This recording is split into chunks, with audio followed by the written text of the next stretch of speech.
Chic West Podcast is heart-opening dialogues for self-identified women on a Chic West, a movement moving forward, striving to live aware, bold, and whole. Welcome.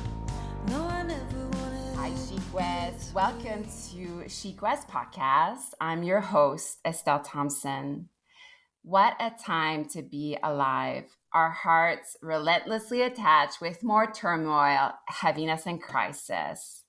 I've always believed that anti-racist work is soul work. And lately, I've been more than ever committed in unearthing some of my own unconscious biases and dismantling racism. Shadow work is a fundamental part of Chic West, along with learning art and yoga tools to make you comfortable with discomforts. Therefore, this month we explore and dive deep in the magic of Black women's stories and spirituality. I wanted this series to be a flashlight into the invisible hashtag #MySheStories and amplify their voices and listen to their important wisdom. And today, I'm so thrilled to have on the show Stephanie Bizzeth. Stephanie is an African Nova Scotian, born and raised in Cole Harbour, an occupational therapist currently working in mental health and addictions, lover of art, music, community, and living by the ocean, a humble student in the practice of yoga, meditation, and shadow work. And through this journey is finding her voice, getting loud about anti-Black racism. And on a personal level, I know Stephanie from workshops she's attended of mine. She was the first buyer of my original Jardin Magique painting coming on 5 years ago now. Which I know. And I will always remember, and perhaps you can tell me if you remember that too, Stephanie, but when you look at that painting and you looked at me and then you looked at the painting again and then you looked at me with the most sparkliest eyes and you said, I see it, the magic, I see it. Welcome, Stephanie. Oh, thank you so much, Asa. I'm so happy to be a part of the Chic West family now. And I do remember that moment. Your piece immediately spoke to me as soon as I came through the door. I'm pretty sure it was one of the things I saw. And I was like, yep, that's coming home with me tonight. I'm really excited about it.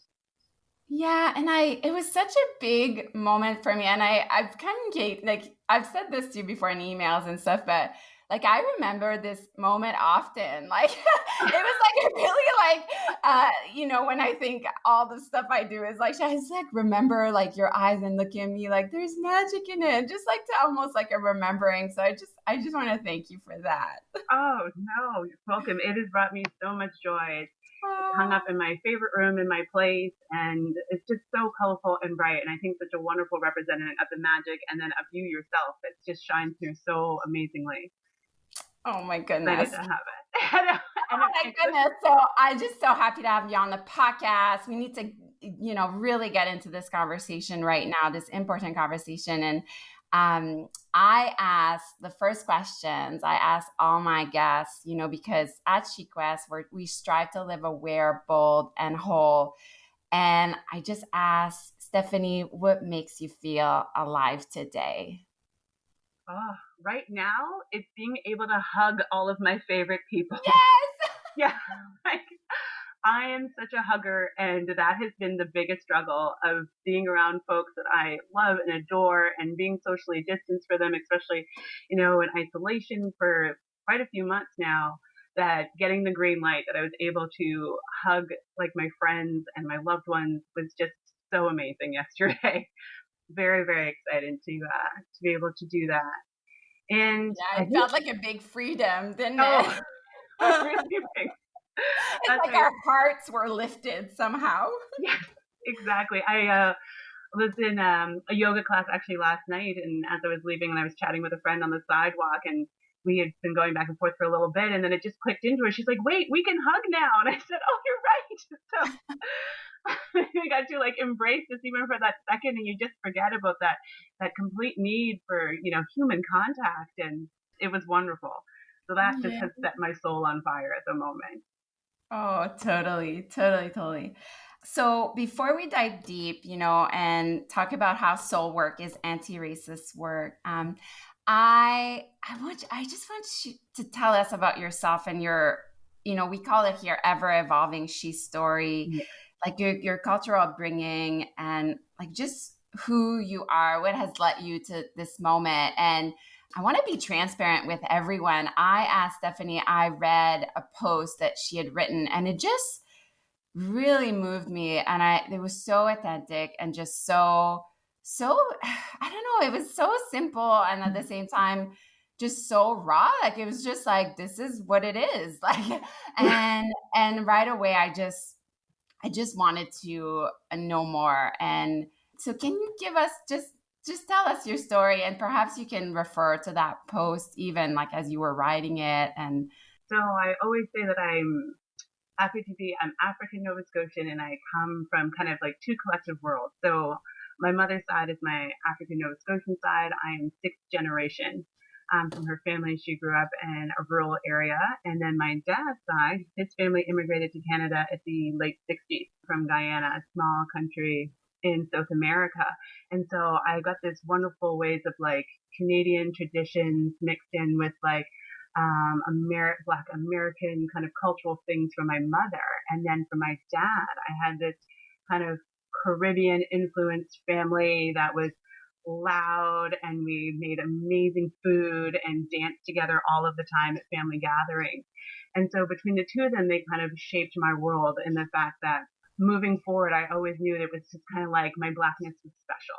And it was something always to be mindful of and to be proud of.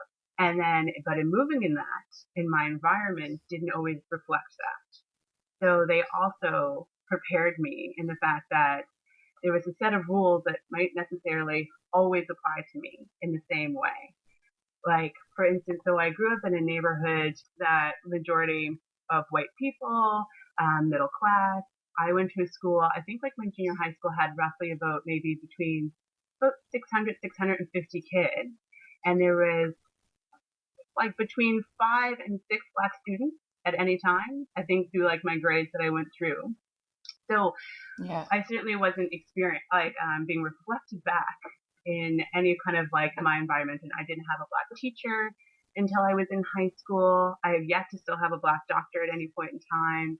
I have yet to have, like a Black dentist, any of those kind of like other professions, a pharmacist, I think of, especially like working in healthcare, kind of like reflected back to me. And I remember like my parents being like, you can do anything that you want, but understand as well that some of the things are going to be different from you.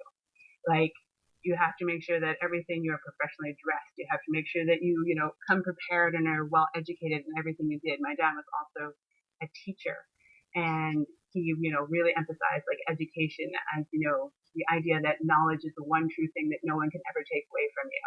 So using your education as a powerful tool. And it was kind of those moments where I'm like, I don't understand that. My friends see me just as anybody else. Like, why do I have to always constantly be worried about like making mistakes? But you come to realize that as like being a Black person, you are not always just representing yourself. We've been placed into this kind of bit of like a cage almost to a certain standpoint that you carry everybody with you. So the idea of like you like potentially, I would think of like messing up in school could then potentially take away the opportunity from somebody else. And so it was always kind of bringing that idea along with me that I have to represent kind of like everybody as I move along. And so pursuing my education was always kind of a great passion for myself until it was this time to discover kind of like, what am I going to do with the rest of my life? And I had no idea. And I kind of flip-flopped around through university, kind of landed myself into doing event work. And I worked for the city, I worked for non-for-profit, and it was stuff that I liked, but it wasn't anything that I loved. And kind of as a lot of things do, through grief is kind of what I discovered what I wanted to do, like for the long term. So my grandmother passed 7 years ago, and she was the absolute love of my life. And she was in hospital for about 2 months before she passed. beforehand, I had always kind of saw myself as a helper.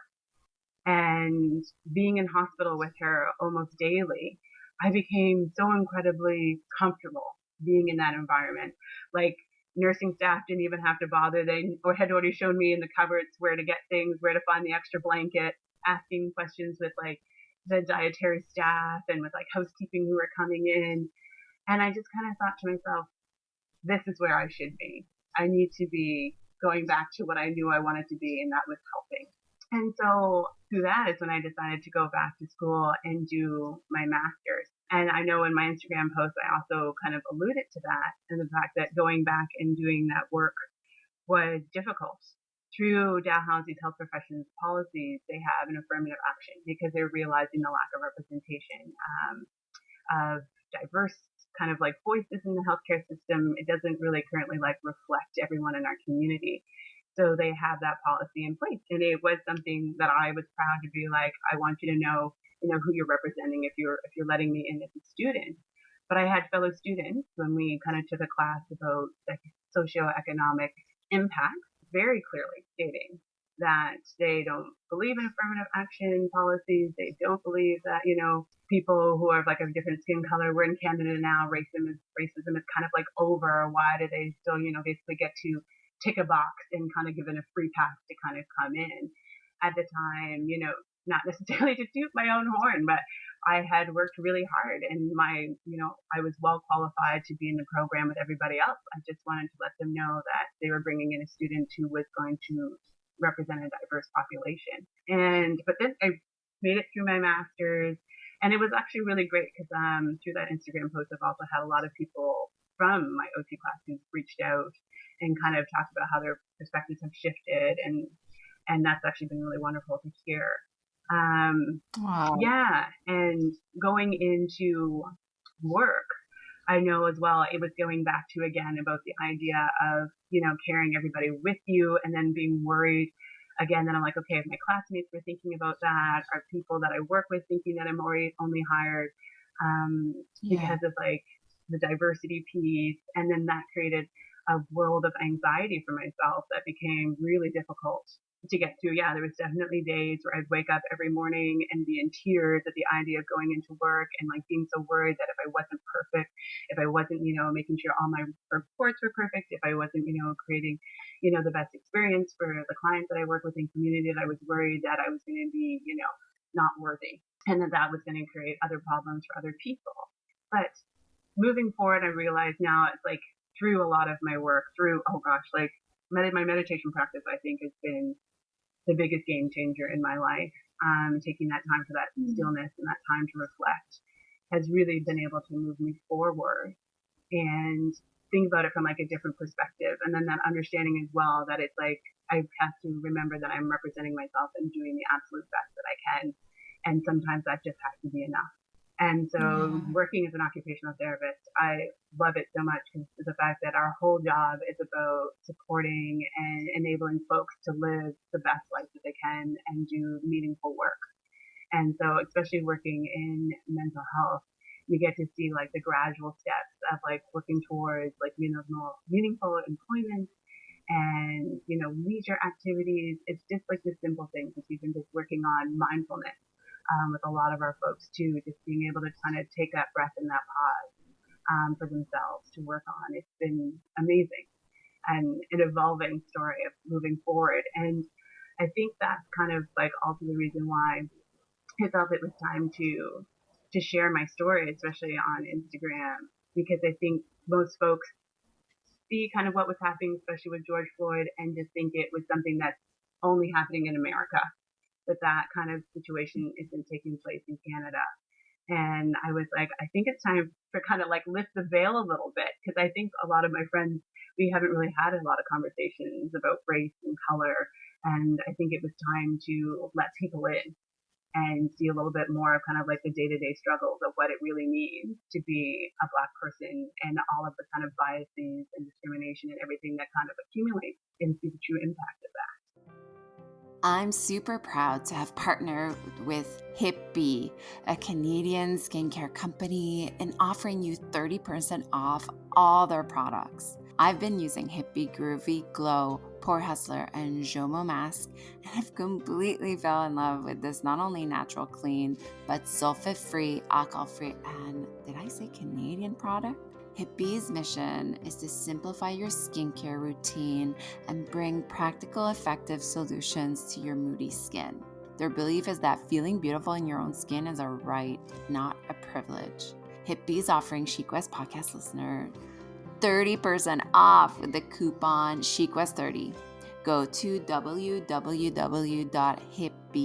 that's HIPBEES.com, and claim your 30% off any product in their shop today. That's ChicWest30, SHEQUEST30. I'm really excited to bring this mindful and sustainable plant-based skincare in the Chic West family. Enjoy glowing skin. Bye. First of all, like just thank you so much for just taking us through. And I think that's what pulled me into the post so much. It's like just your experience and you being so close to me in a way, like not that close, but like just, from, what I know of you. And, when you said, most of the time I'm like the only Black person and I was thinking about like even my workshop, like the Bloom workshop, like you were the only Black person there, weren't you? Yes, I was. And it happens in our backyard. Like it happens in Cole Harbour. Like it happens in Eastern Passage. It happens in Halifax. And I don't want to say your post was simple, but I was like, but this is my experience. And it shed such a big light on, to be honest, I never thought about the fact that in my workshops, there's, not a lot of Black people that, you know what I mean? And so I just want to thank you for that. And something you said too was like, I love that you said like, it's time, I love that, and at Chic West, we talk a lot about like taking off our masks. And that post for me was really like Stephanie, like kind of taking off, I'm getting emotional, but like taking off your mask, Yeah. And I think that was always like worried about like everyone else's comfort level. And then realizing that I was like, no, it's time to maybe potentially make some folks uncomfortable so we can have some growth together. Tell us, for those who haven't read the post, and please do, we will share your Instagram handle, but tell us about your little, not your nephew, but your little niece. Yes. So I think that was what it was. Because like, I feel like the Black Matters movement to me is like a true call to action. That's what it means to you. It's like the whole idea of like, it's a call to action, and it's a call to action for everyone. And I think that was with my piece in. So I wrote about, my sister had come to me and we'd had like the chat, and she had mentioned that my niece was kind of like upset, and my sister was, complimenting her and telling her she was beautiful and, like her skin is beautiful. And she kept saying no. And my sister was like, why are you saying no when I tell you that your skin is beautiful? And she was just kind of like, no, well, I was told, by this girl that, my skin looks like mud. And so it's not beautiful. It's not nice. She was upset with me, and she told me, that it looked like mud. And you could tell immediately like that it hurt her, and that she was already kind of internalizing this idea that, oh, my skin is not beautiful. It's not good. It's, it's less than. For myself, I just really thought, okay, this is a moment where I need to kind of speak up and, really, put words to action in the idea that I do not want her to have the same experiences that I do. I want her to be able to move through her life knowing that she is worthy, knowing that no one is considering the fact that she's Black. That means that she's less than. So I was kind of like moving through with my post. I like mentioned that. And then I was just like, okay, so here's one situation that she's going through, and that's starting at the age of 5 already. And we're talking like, this is 2020, exactly. Right? Yeah. So that too, like, I feel like it's like people are, it doesn't happen like these days. Come on. And it's like, no, it happens like today. All the time. And I think that's what, everyone keeps thinking like, oh no, we've progressed past this. This is not still going on. And I'm like, yes, it is. It's in little things all the time. And so that's the reason why I wanted to. It's like I'm showing, the 5-year-old version that I'm like, oh, because I know a lot of people would immediately maybe think like, oh, yeah, it could just be kids being kids. Like they weren't really thinking it through. But I'm like, this is kind of how it starts when we dismiss things really easily. And so I wanted to also show like, okay, so that's at 5. Here's what the progression of that's going to look like. In sharing my story. So talking about the first time that I was called like the N word, and then how I was still recently called that, about 6 or so months ago. And then again, all of the little things that accumulate to that affect my day to day. The increasing anxieties of going into situations with folks where you're not really quite sure of your safety. And understanding all the like the little tweaks that I make and I'm conscious of that I make to make sure that I am, taken seriously when I'm, asking even just for simple things and services. Like there was one piece that I didn't put in, but I still think of like even going shopping one time being like very blatantly like followed around the store, knowing full well that it had everything to do with my race because no one else was being followed. The clerk wasn't literally watching me as I moved to an aisle, they moved to an aisle. It became very obvious. Yeah, and I really do not want that. And I think it needs to be like brought to like the forefront for everyone to kind of create like better understanding. And I thought this was like a wonderful way that I just finished reading Glennon Doyle's Untamed, which is an incredible book. And she has a chapter called Racist. And I thought just did a wonderful kind of very simple analogy that I like kind of grabbed onto, I should say. And it's the idea about the fact that racism is everywhere. It's like dust particles in the air that you breathe in all day long. And it's not until someone kind of sheds a light on it do you realize that it's in the air. And I was just like, this is my time to shed some light. I feel like it's a collective call to action for everyone with the Black Lives Matter movement. And I feel like, and it's one of those things that so many people are kind of like, I'm not really sure what to do. And I'm like, no, I was like, whatever your instinct is basically kind of telling you, I said to move on. That's what you should be doing. Like moving forward for folks, things that are helpful is just like speaking up in the moment, which we all know is incredibly hard when they're faced with things that feel really uncomfortable and really difficult, especially when you haven't, kind of had to put yourself in that situation before. And also kind of like doing the work of educating yourself. There is so many wonderful resources, and I feel like articles that have been put out by a lot of Black women at the moment. Rachel Cargill has been amazing. I've just started following Debbie Brown, who does this amazing spiritual work, who's been talking about it as well as ways to kind of like educate yourself, but then also working through that work and finding different ways to ground yourself as you do it and having compassion for yourself as well. Yes, all of the above. Yeah. All of the above. Yeah. I read the Untamed too, and I thought that paragraph was, the whole book. It just came out, but it feels like a classic, already. Yeah, there's lots of her chapters that I feel like I feel like you're writing this just to me at the moment. About like able to just kind of like move forward and empower yourself. And I think for me as well, like that I take from her is the idea that I have to get comfortable with making other people uncomfortable versus myself. That's it. Yeah, and that's huge. That's an unlearning right there, because that's not what we were taught, right? Exactly. Like just something as simple. I've had a few of these conversations now, and I always thought that being a racist was like the worst thing, So now you're like, we're all racist. And I'm like, but wait a minute. Exactly. that's wrong. Like, I don't want to be a bad person. And it's like that unlearning what we've been told about the power we hold as women, and like the unlearning like about our bodies. Like I'm just thinking about your little niece and like her body, like her skin, unlearning what she's been told. And like she's five, and like the same with like our beauties, and her voice, is so big, like it's so oppressed, and that immediate need to want to like always kind of play it small. And I'm like, no, like we're moving past that thing. And I understand where like the defensiveness comes from, because I know for a lot of women, it comes with the identity of being like, we're nice, we're kind. Like you said, like, I don't consider myself, a racist. Racism is kind of like those like big actions. We see that as being like, white supremacy, like we're seeing down in the States with kind of like, the nationalists, like, marching in Washington and seeing, things like the KKK.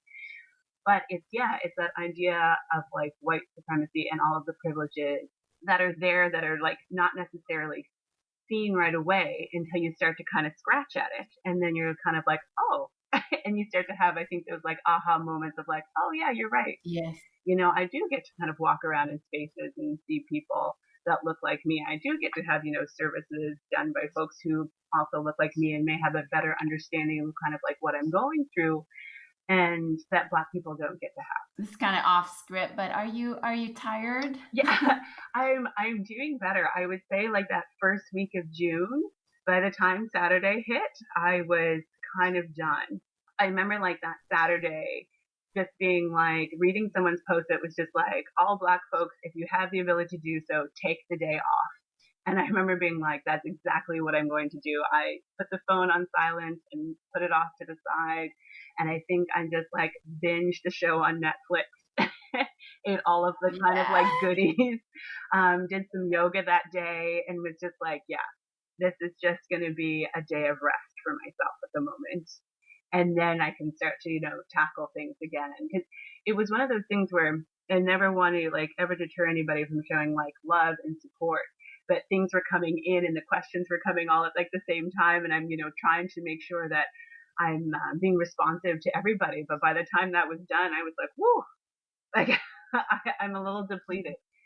And so now it's just kind of like setting some boundaries with that, with moving forward and being like, okay, like I will get back to you. I will consider your request. And then there's some of the days where I'm just kind of like, you know what? I appreciate the love and they know that I love them. And I'm just going to leave it at that for today. It sounds like the Black Lives Movement has taught you so much and influenced, your step in the world so much, Yeah. And I will say it was really wonderful. I did go to the vigil that they had, and it was wonderful to see so many people come together and social distancing still as we are in the time of the pandemic. But it was just like, and everyone being a chance to have Black voices get up and kind of share their stories as well. And then understanding again that, the things that I've experienced really like I'm not alone in, and that there's other folks who are also trying to lend their voice to the cause to create some unity and some understanding, which was really wonderful as well. Just veering a little bit, not too much, but my awakenings through all this. And I love your take on it because I know you talked about grief and about your grandmother, but like my big aha, and I had to be like, oh my God, how did I not know this before? But it was how, like, I literally, and I mentioned this in another podcast, like I literally like woke up in like the middle of the night. I was like, anti-racist work is like grief work. Yeah.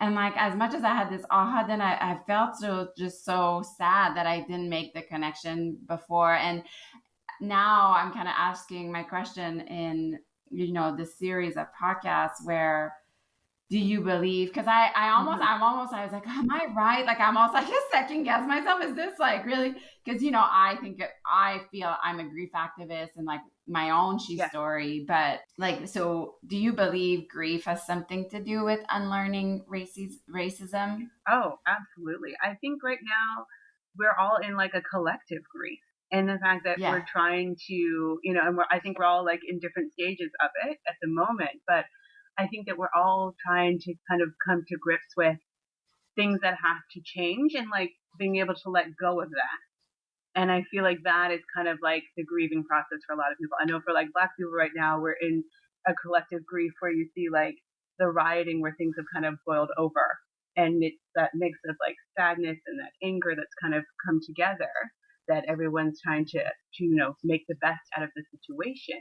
And I think for other folks, it's also like joining in and like realizing that it's like, oh wow, this is something that I have also, benefited from. But Yeah. knowing myself that I was like, okay, I have to now peel back the layers, and like shedding that part of yourself, I feel like is also grief work. And to own it as well is always the really difficult part of it.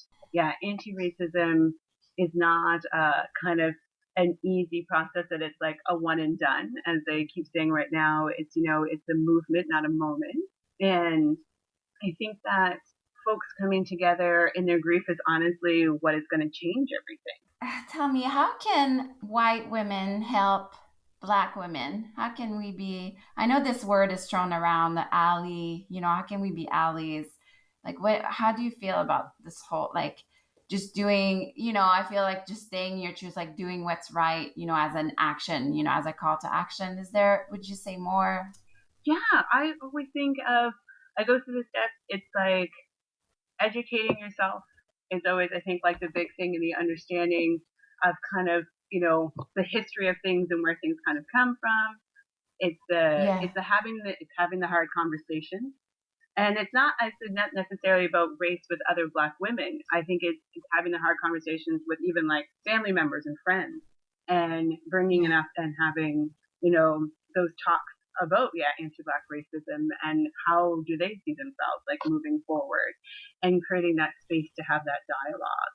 I also Yeah. actually think of like calling to action to like have folks take a look around, like who is in your spaces who are doing your work. Is it a diverse group? Is it not? Like for myself, like I think of just how you noticed, like I was the only person in your Bloom workshop, but I think all the time, like I'm generally the kind of the only Black person in things. So like the yoga studio that I go to, which I love, love the instructor there who knows me by name, but I'm generally the only student who's in the studio. And then with instructors, I think of Nikki Martin, who I know you've spoken with, who is actually haven't had the pleasure of attending her class, but she's really the only like person of color in Halifax that I know of who teaches yoga. Like I think Yeah. it would be amazing if like a collective, of women put together like a teacher training for like a Black cohort of the yoga teachers. Oh my Yeah, God, that would be like so yeah, like good. that would be amazing. Or do you go? Is it Shanti, the yoga studio? It's actually I go to On the Mat on Oxford Street. Oh my God, why don't you just ask I know Tori? I should. I bet. Yeah, no, seriously, like she's the Yeah, best, and like yeah, she'd be so responsive to that, and she has major connection. That woman is like she's on the ball, and she'd be. I bet you on the mat. We're calling yes. you out. Like that's where we're headed. But I think that would be a wonderful thing to have, and then Yes, creating. it would. Yeah, There's a great little book, Stephanie. Where is it? But it's a call to action for like yoga teachers and yoga studios. I'll send you a link after, but it's a beautiful written book, and it's basically talks about the exact issue you're talking about in yoga studios in general. And I think you'd love reading it. It's such a short read too. It's like you can read it in like two oh, hours. perfect. Yeah. Yeah, that's what I'm just thinking of. Yeah, this way of blending, like your skills and your knowledge to, bring more people to the table, which would be Yeah, wonderful. I love Yeah, it. so that's what I just think about, like of little kind of like actionable ways, or even in like the stuff that like that you create as well. I think of like I was looking up today in my office, and I have a calendar up by my very good friend Sarah Duggan, about like women who create, and she has all of these women of like different shades and colors, and I'm always just like, right, like, and I know she's just kind of like painting her world, and I'm like, it's so wonderful to see all that. I'm like, I feel like I belong part of that like creative, which is great and lovely to see reflected Yeah. back. Yes, I love Sarah Duggan. Her work is just mesmerizing. So good. So good. You mentioned meditation, but is there like what does doing internal work about racism looks for you? I know you've mentioned, like talking, conversation, but like as our own, like in solitude, what would you do? Yeah, like for myself, my grounding work is definitely, it's as I mentioned, like as you said, the meditation. It's doing yoga, Yeah. finding time on the mat, and then journaling has been my next thing. Is like putting thoughts to paper, And for my own grounding work, it's really been unlearning, I should say, some of my own kind of like racist tendencies. Like there's things that I had to unpack, things about that I also thought about like my community that I had to work through as well. Like that worry about policing people and how they look and how I want to be like not considered, that stereotypical kind of like ghetto, or like in my own mind, like putting that down and not thinking again about the systems in place that keep that moving. And so I've had to kind of like get quiet and dismantle that. It's kind of like, do when I see, people on the street, it's like, am I also like a welcoming, loving person, to other my fellow Black people? Or am I also have that like conditioned thing that has been going on, like I said, all that death that I've been breathing in, that is telling me, to beware, knowing perfectly well that I have lots of, Black men in my life that have told me the opposite of that. So it's been sitting down and like working through that, and journaling it out through prompts, I think, of just trying to figure out what can I be doing better? Like, what do I need to be having the conversations about? And as well as like, and then finding the time on the mat to just kind of like let go of the stressors and like some of like the anxieties of day to day life. That it's just even like that simple, like 20 minutes of breath work, I feel like really changing and allowed myself to ground down and really kind of connect with myself better. Because as I was saying, yeah, with that changeover with like losing my grandmother, it always, like I said, with grief, puts things in a totally different perspective. You really do start to kind of, I think, gravitate towards more what is really important to yourself. Pausing this ever-expanding conversation to let you know that I've heard you loud and clear. Not everyone likes subscriptions and be tied up in memberships, and I totally get that. This month, you are finally able to partake in single-handed programs and workshops originally only available through the Art and Yoga Channel access. Finally, pick and choose the offering that's right for you. Make a one-time investment and access online for 2 months at a time. Visit EstelleThompson.com. That's EstelleThompson.com to check my a la carte art and yoga offerings and begin your journey into the ever-evolving, creative, and yogic lifestyle you've always wanted. You're welcome. Now back to our chat.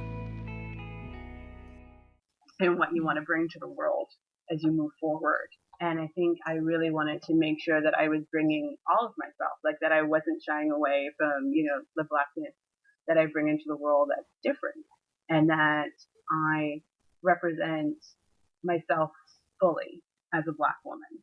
So powerful. Oh, everything. You're so well spoken, Stephanie. And so to ground yourself, and so you mentioned breathing, like pranayamas. Is there anything else that you do? You mentioned journaling, meditation, yoga.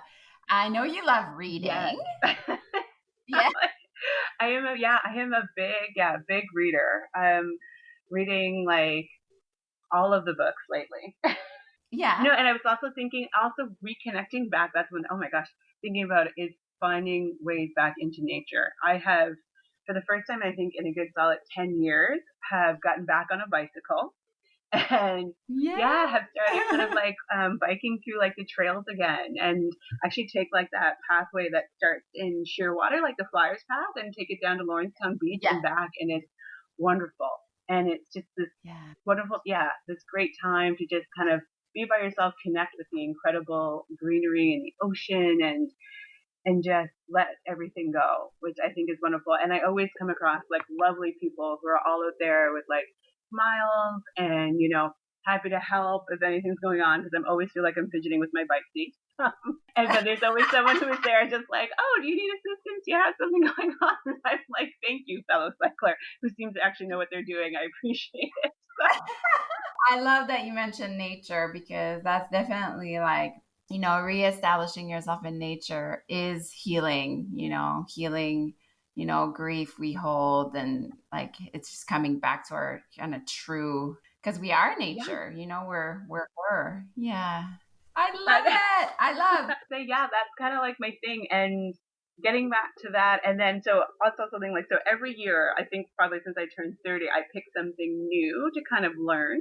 This year Yeah. I was like, okay, like being completely inspired by like all of the lovelies in North Preston who are like getting out on surfboards. I'm like, this year I was like, you're getting on a surfboard this summer. Yeah. No. Did you do it? Oh, Yeah, so I have like vacation coming up the beginning of July, and I'm like, yeah, I'm gonna book a spot at the surf school and try it yeah. out. Surfing so hard. I really give it up to you. So every year you learn something new. Yeah, I tried to yeah, like I've taken ballet classes for a year. I learned to play the cello one year. Yeah, I've like traveled to a different destination that I hadn't been to before. Yeah, so I try to pick up something. Like I consider myself a jack of all trades, master of none. And so yeah, trying to get out, and I think that's also another way that I'm able to kind of like feed my soul, and the fact that I'm a lifelong learner. So it's been great. Wow, that's so inspiring to me. I think last time I tried to try something new was like, I don't know, Okay. weaving, and that didn't work out so well. But you tried it. That's the main point. You tried something. I did. And I mean, I shouldn't say that. I just kind of stick around, kind of what I try new things, but always in relation to like yoga or like dance, like things that I already know. But oh my God, that's amazing. I can't believe you have to post pictures of yourself Oh, surfing on Instagram. absolutely. I was gonna say, I think it's gonna be a lot of me like tumbling over the side, but I will have a smile on my face while I'm doing it. Yeah, amazing. All right, so the last questions are kind of quick answers. Okay, Are you ready? sure. Okay. Do you have a favorite mantra? Oh, yeah. I always think I go back to Rumi. What you are seeking is seeking you. Oh, I love Yeah, Rumi. Oh, that's what I always think of when you get that nudge that it's also pulling you into. how about a favorite flower? For smell, I would say a lilac. For aesthetic, I'd say a rose. Ooh, look at you. I never had somebody say two flowers. All right, the favorite book you've read about anti-racism. I know you've mentioned like Untamed, but I mean that. I mean, I wouldn't consider this an anti-racism, but would you consider Untamed or anti-racism? I would say like in her book, she has different things that definitely are very kind of like eye-opening and understanding that lends itself very well to like Yeah. anti-racism. But I would say the very first actual paper that I read was called White Privilege: Unpacking the Invisible Knapsack by Peggy McIntosh, which is a really great essay that she wrote, sadly, in 1988. That's still Wow. very relevant to today. I Wow. thought that was an amazing, and it was like eye opening even to myself of all the things that I was just like, oh, I hadn't even thought of that, which I thought was great. And then I've also, for myself, just started reading Me and White Supremacy by Layla Saad, which is kind of like she takes you through like a daily, almost kind of like a workbook, which each day she kind of poses like a new challenge of a way to look at it. And I've had my friends who have also been reading it and saying that it's been really, really good for them and in creating so much more kind of understanding and also like compassion for themselves as they're working through this and they're like being brought towards like action and they feel like they've got some tangible things to work with. So I think those would be my two recommendations of the best ones I've read so far. Great. And we'll have to link them up in the show Yeah. notes. Is the essay you've read something like that can be linked? Yeah, oh, the essay is like a great one. I think it's one of those things where you just like kind of Google her name and it like a PDF comes up right away. So you can totally put that in. What about a favorite podcast? Oh, I do listen to quite a few podcasts. I've been listening to a lot of Untangled, which is like a mindfulness podcast, which is really nice. Oh, I didn't never heard that one. Like it's just kind of it's like different folks in speaking every day about like different things about limiting beliefs, just even things about like relationships to self, about it's like they'll do like a meditation some episodes. So it's been like a really good one to listen to. I also listen to Mark Groves a lot. And his kind of idea about your relationship with others and your relationship to self. and like how to move forward. And I really kind of like his approach. It's a very like no bullshit. He just tells you exactly how it is, which I appreciate. Cool. We'll have to link those up too. Okay. How about yoga or running? Oh, yoga all the way. Although I do like running, but I am very much need to have like the dangling carrot that I've signed up for like a race or something in order to get me out there. Yeah, it's like, well, now I've signed up, I've registered, I've got to actually show up on race day knowing what I'm doing. So that's usually my catalyst. Right. Book or Kindle? Oh, book. Yeah. Book, yeah. And tell us your favorite treat. Like it could be food, but it doesn't have to be, or just a favorite treat. Actually, I will do combine one. If I could get a sunset by the ocean eating ice cream, that is perfection. Ooh, perfection. Sounds like it to me. I have one last question for you, Stephanie. It's a loaded one, but I have much faith. I have much faith. Knowing what you know about, your story and what Black Lives Matters means to you, what do you wish for this new world we're creating? And it's a new question I'm asking on the podcast only because I really feel we're at the tipping point of something, and we get to craft kind of this new world, moving forward. What do you wish? My wish for it, I think, is just unity. That this call to action, this movement, is truly what's going to bring us all together. I feel like we're on the brink of creating a world that is as close to, I think, as utopian as that we're ever going to get. And the idea of people really coming together and understanding each other's perspective and really kind of digging into the idea that, okay, this is not just, like Black people's work or Indigenous people's work or people of color. This is everyone's work. And I feel like as well, like folks knowing this now is going to raise a completely different generation. Like I would love to know that my niece in 10 years time is like, oh, that is the only incident anyone ever said anything about my skin. Like folks understand what's going on. Like I don't worry about when I go into a job interview. I know 100% that, I'm looked at based on my merit. Or people now have a better understanding of the systems in place that may be affecting me. So there's more understanding there when I come to the table. And I really just think I'm really hopeful that we're creating a more unified way to be, a way more unified way of living together. And I'm hoping it brings more people together. Like I love the idea of, when people are walking in the room, they're not the only person there because, a Black person was worried about like their safety, so they didn't come in. I want it to be normal when you see, folks see, a family out on like a hiking trail out in the woods. You wouldn't think twice of it as opposed to thinking maybe, oh, that seems a little odd. I haven't seen that before. I'm really hoping that everyone starts to feel safe in all spaces. That's what I hope for. Yeah. You are such an uplifter. You're so sparkly, like inside out. And I just love speaking with you. And I really value the time that you took to tell your story. Really important. And you're just so well spoken. And I'm just so grateful for you, Stephanie. No, thank you for being here. I appreciate you reaching out and giving a platform to share these stories. So wonderful. And then also in a great space. Like I love being around you. Your energy is infectious. I still actually funny, I will tell a very quick story about you. I think it was just after I had bought your painting and you had set up at a market at Spanook. And I was coming in with a friend and I was like, oh, Estella's here. And we were getting close to the table. I was just like, I'm not sure if she'll remember me. I said, but she's wonderful and she makes amazing art. And then I came around the corner and you saw me and you immediately just threw your arms out and gave me the biggest hug. And I was like, oh, okay, she does remember who I am. This is wonderful. Oh my God, are you kidding me? How can I forget the first person who's ever like my work in a gallery?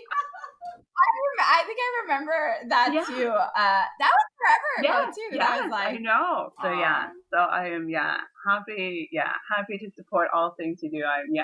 I'm gonna bring some more people out to your workshops because they're wonderful and just easy. Like it just great way to like tap into your creativity. I love that you're always just like, everyone is creative. Everyone has the ability to express themselves. I like drill it in. Stephanie, where can we find you and how can we support you? I know. I would think I am on Instagram, so we can link my profile there as well. But then I think even for myself, just to support me, I would actually ask folks to check out Instagram of Game Changers 902 is their handle. And they're a collective of 3 folks who are doing incredible work that are working together as like a collective of like different people from different areas, from like, art to business to, kind of like social justice, and are hoping to bring together a collective. And I really want to support them to be successful in coming up with a game plan for our city to move forward in this Black Lives Matter moment. So that's what I will. You got it. We'll put all that in the show notes, so it'll be just so easy to find, and everyone will be able to support that and go follow you and all the goodness. That's all the time we have. I hope to see you soon, yes. Stephanie. Have fun surfing. Thank you. Look, I'll make sure the pictures are up for sure. Yeah. Okay. Namaste. Thank you. Namaste, Estelle. This podcast was produced by Tosh Taylor of the Podcast Hub Productions. Find her online at podcasthub.ca.